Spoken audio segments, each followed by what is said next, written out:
Good afternoon, Socrates. Good afternoon. Welcome to the program. Good. Since Gregory led you down the road of government, I have a question with regards to the government. Well, opposition in this case. Yes. And I wanted to ask you, what do you see is as the role of the opposition in St. Kitts and Nevis?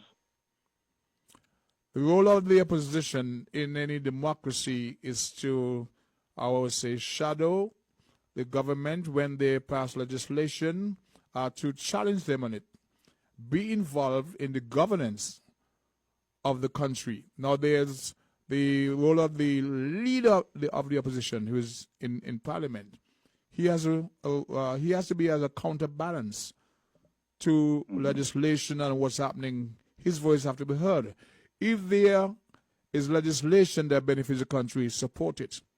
If the policy is being advanced that does not, let your voice be heard. But your presence in any democracy must be visible. You must be heard, and you must be seen to represent the interests of the people on a whole. Whether you're government or not, right, you're part of that structure. Right. I agree with most of what you said. Okay. Right. The primary role is to scrutinize and oppose the government. Right. Policies, legislation, like you just said. So not even just when bills are being brought forth, but when things are happening, the role is to challenge the government. Speak to balance, yeah. To create a balance and to represent the people of the nation in that counterbalance. Correct. So in regards to all of that, do you think that under the current situation that we have in St. Kitts and the way, obviously the Constitution provides for it, that we have a proper balance and a proper opposition that doesn't operate to the detriment of the people of Nevis and also to the detriment of the people of St. Kitts who are entitled to the opposition? Because the way I see it, if the opposition fiercely challenges the government, it can be seen to in some ways operate counterintuitively and against the interests of the people of Nevis.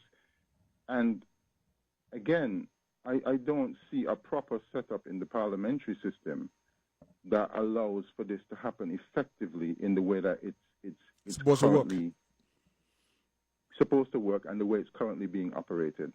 I see a huge flaw in that system. I am in total agreement with you.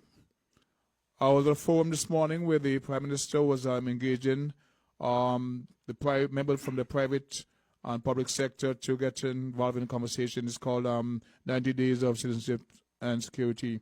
The leader of the PAM party, the Honorable Ms. Gray, what's her first name? She was there along with the deputy, and then they were recognized as the leader of the opposition. And then about maybe 45 minutes later on, the Honorable Mark Bradley showed up. Isn't he the de facto leader of the opposition? That is my understanding based on the amount of parliamentary seats, isn't it? Correct. Right. So that is my understanding of it. And I gave it a really good analysis yesterday and bounced it off some family members. And it just appears to me that this whole thing is really counterintuitive. It can't really work. It really can't work because at the end of the day, he's the Premier of Nevis. Right, has part a role of the and government. A function. Right. He's somehow part of the federal government any way you slice it. You're correct, so he cannot be officially the leader of the opposition, whatever the structure is. He cannot be effectively representing the opposition interest. That is exactly my conclusion. And I can't understand how this is happening and how it goes on because irrespective, I have respect for Mark, I have respect for everybody in the political sphere, but right is right and the people deserve what they're supposed to have. And I can't see how this is right in any way. I think what needs to happen in any event is there needs to be a better balance because obviously there's 8 seats in St. Kitts. What is it, 3 in Nevis? 3 in Nevis, yeah, 11 seats total. And so So no matter how you slice it, it doesn't really fit the way it should. I think it's time for either Nevis to get one or perhaps two more seats, if possible, because the Constitution says there shall be no less than 3 seats. And that would effectively create a better balance, because the people of the Federation as a whole are not getting what they're supposed to get. Not being properly served. No, they're entitled to their opposition. Mm-hmm. And that's not happening. I cannot see it happening. Not without being to the detriment of Nevis and by extension the country as a whole. Because I saw some feedback online where the honorable gentleman was supposed to make some remarks in his capacity as a leader of the opposition. And they take away from that. Nobody want to hear from you, because they don't see him in that role as the actual, being the de facto leader of the opposition. So that role has to be recognized, and such you have to be active. You have to be proactive in that role. It's very important. It has to be. Very visible. Even with members of my family who staunchly supports the honorable member from Nevis. General, yeah. And I support him as well. But where this is supposed to work for the nation, I cannot support a system that doesn't work for the benefit of the nation. It's impractical. It is. It really is. So something needs to be done about this. Well, there is a cause for national debate, but sometimes we get too partisan. We don't want to touch certain things, but you're right.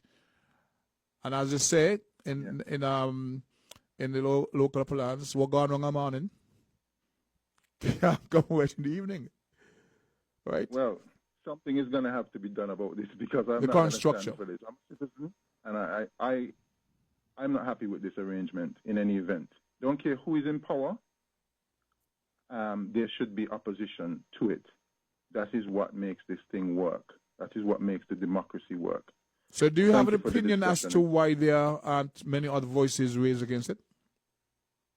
I think a lot of people don't understand the way the system is set up, the Constitution is meant to operate, and so they just sort of go along with what is there. That's part of our problem. We go along with what's there because we don't want to upset the status quo. We don't want to offend anybody. And that's part of the problem. That is it. And you know, there's something else that I would probably talk about, but I'm going to leave it for today. But that's, you know, growing up in St. Kitts and Nevis, that's all you hear. But that is how it is. But that is how it got to be. That's not what's written. It's people like you that make a difference. I want to thank you for bringing it to the attention of to national debate, and let's see where that goes. Right? Thank you very much. Thank you for your contribution to the program. Okay. That was a very important call. That was a topic that's been up there just discussing and brush aside. But we will take a break at the moment and see what happens on the other side.